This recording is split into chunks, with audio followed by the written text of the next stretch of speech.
Човекот што е од времето на Моби Дик, а веројатно и претходно, сакал да биде господар на природата. Така да харп системите се токму тоа, на вештачка контрола на временските услови.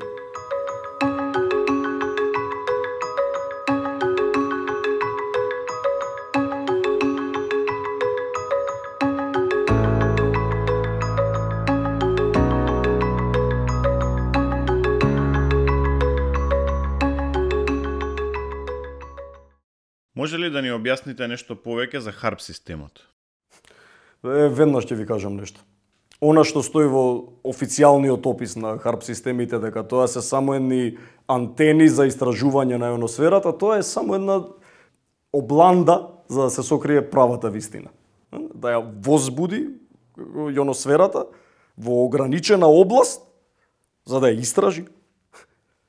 Не гледате ништо сомнително во ова? Па не баш, ама може да објасните ако сакате. Добро, не морам јас да ви објаснам, самата историја може да ви објасни дека онаму каде што експериментира американската војска, таму се развива оружје. Опенхаймер го гледавте.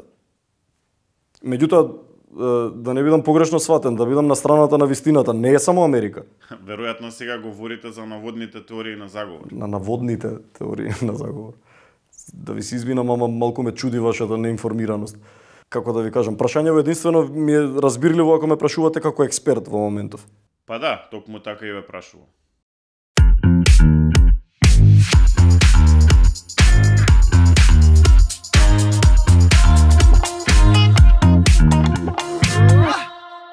Значи, си постои ионосфера, така. Тука се ионосферата и таа се шири и расте нагоре. Буквално како тесто расте.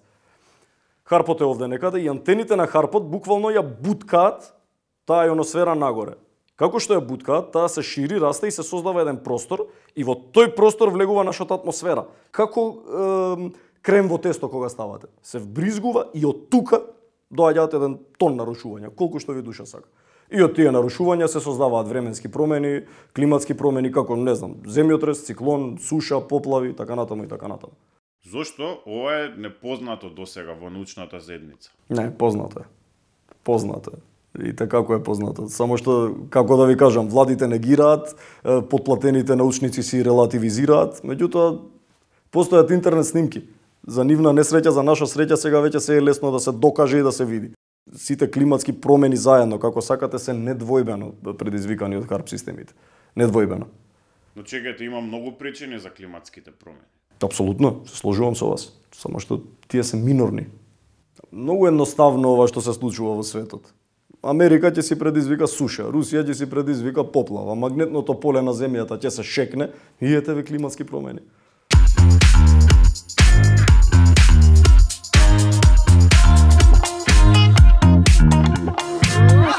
Дали ќе ми дозволите, имам неколку слики што ги донесов да ги покажеме. Значи, сакам јавноста и народот конкретно да види за што станува збор, да не излезе дека само зборуваме, а ништо не кажуваме. Се гледа ова сликата? Ја пратите? Да, се гледа на камера. Точно вака изгледаат антените од харп системите. Значи, ова е слика точно од антените од харп системот. Ова овде е еден сликовит приказ на тоа што се случува и на тоа што сакам да ви го објаснам. Значи вака, ова овде е ионосферата. Така. Тука долу се антените од харп системите. Антените од харп системите испукуваат сноп на високофреквентни радиобранови кои што ја загреваат ионосферата се додека частичките во ионосферата не станат плазма. Ева таа плазма овде. Таа плазма подоцна се користи како секундарна антена која што кон земјата ги одбива и ги вперува зраците кои што се емитуваат од истите тие антени. Тоа е, како да ви објаснам попластично да ме сватите, тоа е како да создадеме едно огромно огледало кое што би го рефлектирало сонцето. Ме разбирате? Еве, например, ако часовникот е плазминото огледало, ова овде е сонцето, да речеме, така. Сонцето, односно зраците од харп системите, светат во плазминото огледало и зраците од харп системите, плазминото огледало ги насочуваат каде што сакате. Еве го. Така сакаме југ, сакаме север, сакаме запад и така натаму и така натаму. И така се предизвикуваат суши, земјотреси, циклони. Исто така може да влијаат и на луѓето, што е многу страшно. Да влијае на луѓето? Уф, колку сте наивни.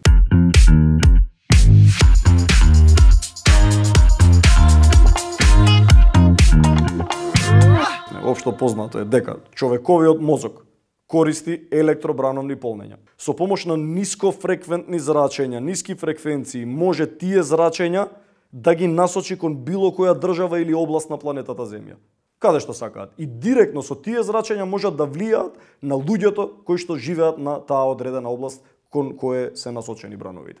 Може да бидат депресивни, може да им се спие, може да не им се спие. Американската војска евидентирано ги има користено овие зрачења во Ирак, во Авганистан, каде што дознаваме и знаеме дека на тамошните противнички војници им се случувало да избезумуваат, им се случувало да халуцинираат, да не може да спијат, да има дури диареја и сега да не редиме понатаму. Може ли овој систем, например, да се искористи против Македонија? А како вие инаку би го објасниле се ова што се случува во Македонија?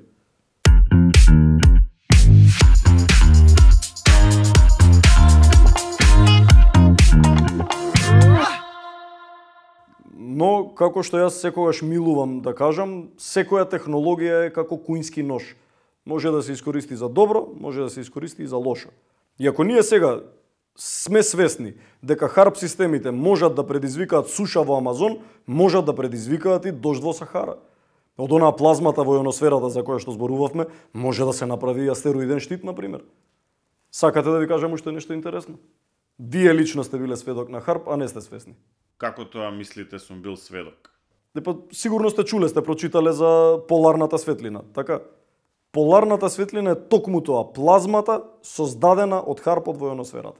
Да, но поларната светлина е видлива само во северните делови на Земјата. Апсолутно, јас се сложувам со вас, видлива е само во северниот дел на Земјата. Ама ви текнува дека се појави пред некој време во Србија и во Хрватска? Поларна светлина во Србија и во Хрватска и потоа веднаш после тоа земјотреси и поплави необјаснети на Балканот. Сакам да кажам, се си има зошто.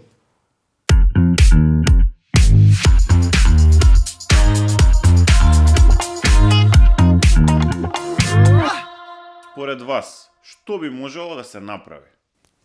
Еве за почеток би рекол, мора да почнеме малку да размислуваме out of the box. Според мене, големите сили мора да ја официализираат оваа технологија и да ја предадат во рацете на честни експерти како мене, за конечно плански да можеме да ја користиме за добро. Инаку, кој знае каде ќе не однесе ова?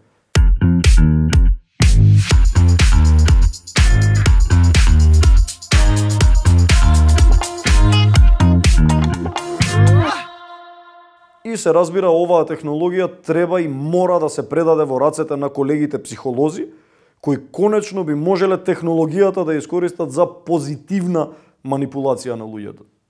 Малку да живнеме сите ние, посебно ние овде во Македонија. Или барем да го подугасат харпот над земјава, доволно. Доста е. Ете, гледате? Страшна работа. Нема веќе случајности.